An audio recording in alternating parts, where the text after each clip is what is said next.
हाल ही में हाथरस में एक सत्संग कार्यक्रम के दौरान मची भगदड़ में लगभग 116 लोगों की मौत हो गई और सैकड़ों लोग घायल हो गए। ये काफी विचलित कर देने वाली संख्याएं हैं, क्योंकि ये कोई छोटा आंकड़ा नहीं है। पर सोचने वाली बात ये है कि क्या कारण है कि हमारे देश के लोग बाबाओं के पीछे इतने दीवाने हैं कि उन्हें देखने के लिए, उनकी बातें सुनने के लिए लाखों करोड़ों की संख्या में एकत्रित हो जाते हैं।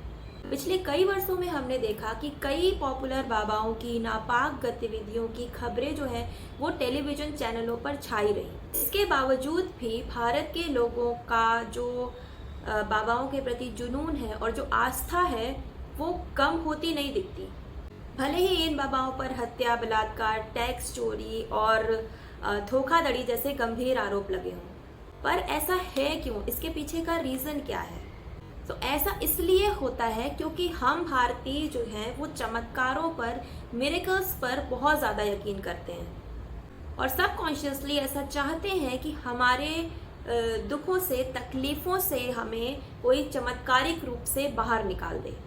और यही मुख्य कारण है कि लोग बाबाओं के पीछे इतने पागल हो जाते हैं। और इसके अलावा बहुत सारे एक्सपर्ट्स का मानना ये भी है कि इंडियंस जो है वो बाबाओं की शरण में इसलिए भी जाते हैं क्योंकि उन्हें कहीं ना कहीं ये लगता है कि जो मुख्य धारा की पॉलिटिक्स है, राजनीति है, या फिर जो मेन स्ट्रीम रिलीजन है, उन्होंने उन्हें बहुत ज़्यादा निराश किया है।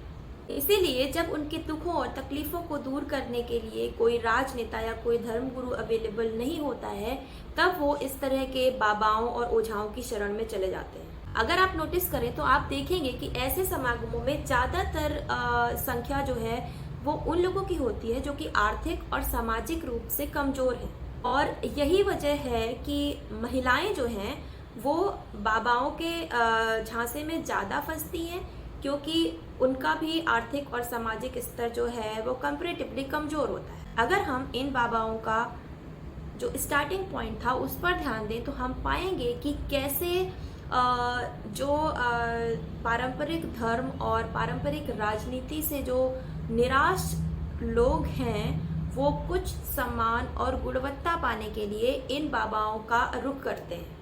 और इसी वजह से हमारे लोकतांत्रिक और आधुनिक समाज में भी इस तरह के छोटे छोटे समूह जो हैं वो उभर रहे हैं, जिन्होंने अपने ही नियम और धर्म बना रखे हैं, जो इस तरह के लोगों को आकर्षित करते हैं और उन्हें उम्मीद देते हैं। और मानव जीवन का एक बहुत ही महत्वपूर्ण घटक है उम्मीद। कहते हैं ना कि उम्मीद में ही दुनिया कायम है, और यही उम्मीद जो है लोगों को बाबाओं की तरफ खींचती है। इसके अलावा अगर हम होप और हैप्पीनेस का साइकोलॉजिकल कनेक्शन देखें तो होप जो है वो हमारे वेल बीइंग में बहुत ज़्यादा हेल्प करती है। अगर हम होपफुल हैं तो हमारा डिप्रेशन का स्तर कम होता है, हमारा स्ट्रेस कम होता है, हम खुश और संतुष्ट महसूस करते हैं।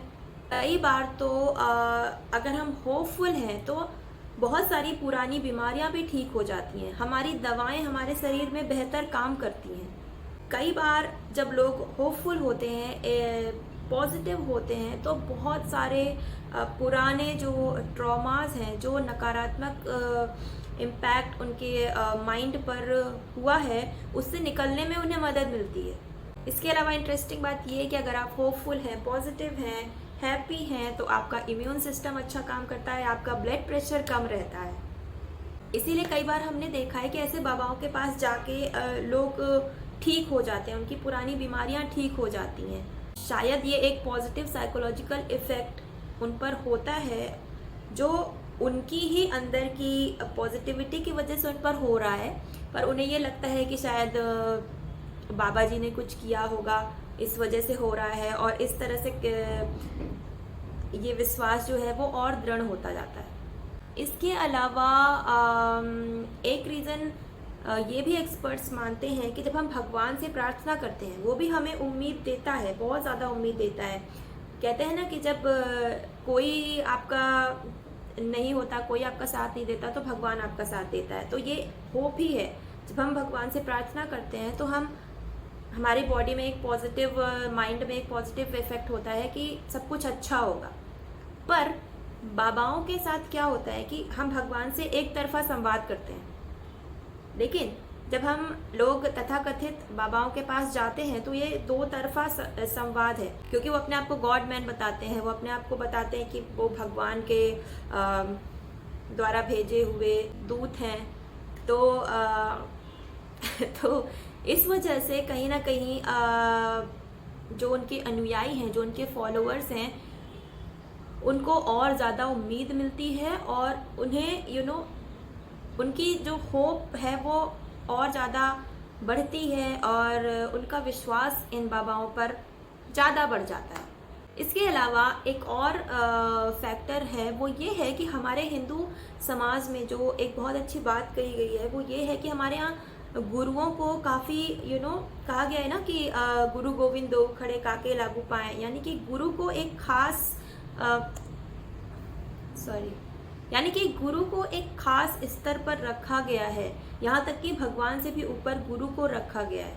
और इसी परंपरा की वजह से कहीं ना कहीं इन बाबाओं का काम जो है वो बहुत आसान हो जाता है। गुरु का स्तर सच में बहुत ऊपर है, पर वो गुरु जो आपको सही राह पर चलाए, आपके जीवन को बेहतर बनाए, ना कि वो जो आपको गुमराह करें और आपको गलत दिशा में ले जाएं और आपकी ज़िंदगी को और बदतर बना दें। हमने बहुत सारे ऐसे एग्जाम्पल्स देखे हैं जहाँ इन गुरुओं की बातों में आकर लोग अपनों को ही मार देते हैं, अपनों की बलि चढ़ा देते हैं, तरह तरह के उपाय बताते हैं ये, जिससे लोग तरह तरह की खबरें आप न्यूज़ में देख सकते हैं। हाल ही में अभी कोई माँ अपने बच्चे को लेके ऐसे ही किसी गुरु के पास गए और उन्होंने बताया कि इसको आप गंगा में डुबकी लगवाइए और इसकी बुखार ठीक हो जाएगा। और उसने ऐसा किया बिकॉज होप उसे जब कुछ काम नहीं करता, क्योंकि आर्थिक रूप से लोग कमज़ोर होते हैं, डॉक्टरों के पास जा नहीं सकते, अवेयरनेस उनके पास इतनी होती नहीं, तो उन्हें लगता है कि शायद क्या पता ठीक हो जाए। और वो माँ अपने बच्चे को लेकर डुबकी लगवाने गई और उसके बच्चे की मौत हो गई। तो इस तरह के कई सारे इंसिडेंट हम रोज़ देखते हैं, बट आश्चर्य की बात यह है कि फिर भी लोग इन बाबाओं के जांचे में फंसते हैं और फंसते जा रहे हैं। इस तरह की खबरें रोज हमें देखने को मिलती हैं। तो कहने का मतलब ये है कि अगर आपको इन बाबाओं की बातें तर्कपूर्ण लगती हैं तो आप बेशक इन्हें माने। अगर इनसे आपका जीवन बेहतर होता है तो आप बेशक इनके फॉलोअर बने, लेकिन अंधविश्वासी ना बने। जब कोई आपको कुछ कहता है तो उसकी बात पर सोच विचार करें, समझें। आपको भी भगवान ने अपना दिमाग दिया है, आपको तर्कपूर्ण बनाया है, सोचने समझने की क्षमता दी है, तो अपने दिमाग का इस्तेमाल करें। और हरी चटनी खाओगे तो सफल हो जाओगे, या फिर भगवान से बात करने वाले या फिर खुद को ही भगवान बताने वाले बाबाओं से थोड़ा सा बच के रहें, अंधविश्वासी ना बने, भगवान और इंसान में अंतर समझें, अपनी सोच के हिसाब से अपने भगवान को छोटा ना करें।